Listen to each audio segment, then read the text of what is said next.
ഇവിടെ സംഘപരിവാറിന്റെ അതേ തോണിയിലാണ് ഇവർ യാത്ര ചെയ്യുന്നത്.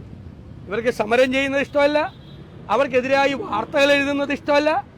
മനസ്സിലായി, അവർക്കെതിരായി ഒരു വാർത്തയും പറയാൻ പാടില്ല. പറഞ്ഞാൽ കൈവെട്ടും, കാലുവെട്ടും, വീട്ടിൽ കൊണ്ടുപോയി റീത്ത് വയ്ക്കും, വെള്ളം വിരിപ്പിച്ച് കിടത്തും, എന്തൊക്കെ പറഞ്ഞ് മുദ്രാവാക്യം വിളിക്കുക.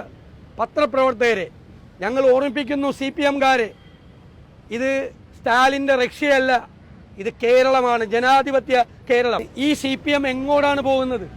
ഒരു മുതിർന്ന മാധ്യമ പ്രവർത്തകൻ, മീഡിയ വണ്ണിന്റെ മാനേജിംഗ് എഡിറ്റർ ശ്രീ ദാവൂദിന്റെ കൈ വെട്ടിക്കളയും CPM-നോട് കളിച്ചാൽ എന്ന് പറഞ്ഞ് പ്രകടനം നടത്തിയാണ്.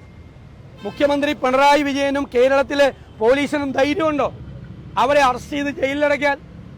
നിങ്ങളറിയണം, മാധ്യമപ്രവർത്തകർ, ഈ മൈക്കുമായി നിൽക്കുന്ന നിങ്ങളറിയണം, ഒരു മാധ്യമപ്രവർത്തകന്റെ കൈവെട്ടും എന്ന് പറഞ്ഞ് ഇത് ഡൽഹിയല്ല, കേരളമാണ്.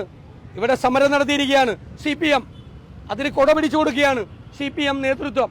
ഒരു മാധ്യമപ്രവർത്തകന്റെ കൈവെട്ടു എന്ന് പറഞ്ഞത്, ആ കൈവെട്ടു എന്ന് പറഞ്ഞ് മുദ്രാവാക്യം വിളിച്ചു കൊടുത്തവരെ, നേതൃത്വം കൊടുത്തവരെ ജയിലിലടയ്ക്കാൻ ഈ ഗവൺമെന്റ് തയ്യാറുണ്ടോ? പിന്നെന്താ നരേന്ദ്രമോദിയുടെ സംഘപരിവാർ സർക്കാരും പിണറായി വിജയന്റെ ഈ സർക്കാരും തമ്മിലുള്ള വ്യത്യാസം എന്താ? ഇത് ഡൽഹിയിലായിരുന്നെങ്കിൽ ഇവിടെ പ്രകടനം നടത്തിയേനെ CPM, അല്ലേ? ഇവിടെ പ്രകടനം നടത്തിയേനെ. ഡൽഹിയിൽ സംഘപരിവാറാണ് ഇത് നടത്തിയെങ്കിൽ ഇവിടെ പ്രകടനം നടത്തിയേനെ CPM-കാർ. ഇവിടെ സംഘപരിവാറിന്റെ അതേ തോണിയിലാണ് ഇവർ യാത്ര ചെയ്യുന്നത്. ഇവർക്ക് സമരം ചെയ്യുന്നത് ഇഷ്ടമല്ല, അവർക്കെതിരായി വാർത്തകൾ എഴുതുന്നത് ഇഷ്ടമല്ല. മനസ്സിലായി, അവർക്കെതിരായി ഒരു വാർത്തയും പറയാൻ പാടില്ല. പറഞ്ഞാൽ കൈവെട്ടും, കാലുവെട്ടും, വീട്ടിൽ കൊണ്ടുപോയി റീത്ത് വയ്ക്കും, വെള്ളം വിരിപ്പിച്ച് കിടത്തും, എന്തൊക്കെ പറഞ്ഞ് മുദ്രാവാക്യം വിളിക്കുക. പത്രപ്രവർത്തകരെ ഞങ്ങൾ ഓർമ്മിപ്പിക്കുന്നു, CPM-കാരെ, ഇത് സ്റ്റാലിൻ്റെ റഷ്യയല്ല, ഇത് കേരളമാണ്, ജനാധിപത്യ കേരളം.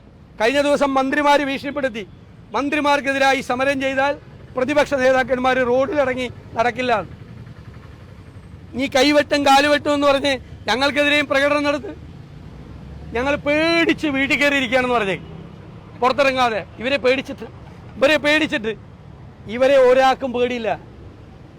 ഞാൻ പറയുന്നത് നിങ്ങൾ എഴുതി വെച്ചോ, ബംഗാളിൽ ഇതുപോലെയായിരുന്നു.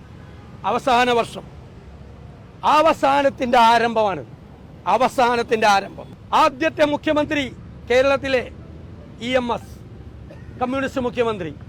അവസാനത്തെ മുഖ്യമന്ത്രി പിണറായി വിജയൻ എന്ന് ചരിത്രത്തിൽ എഴുതി വെച്ചിട്ട് അദ്ദേഹം പോവുള്ളൂ. അതിനു വേണ്ടിയിട്ടുള്ള പരിപാടിയാണ് അണികളിപ്പോൾ ചെയ്തുകൊണ്ടിരിക്കുന്നത്.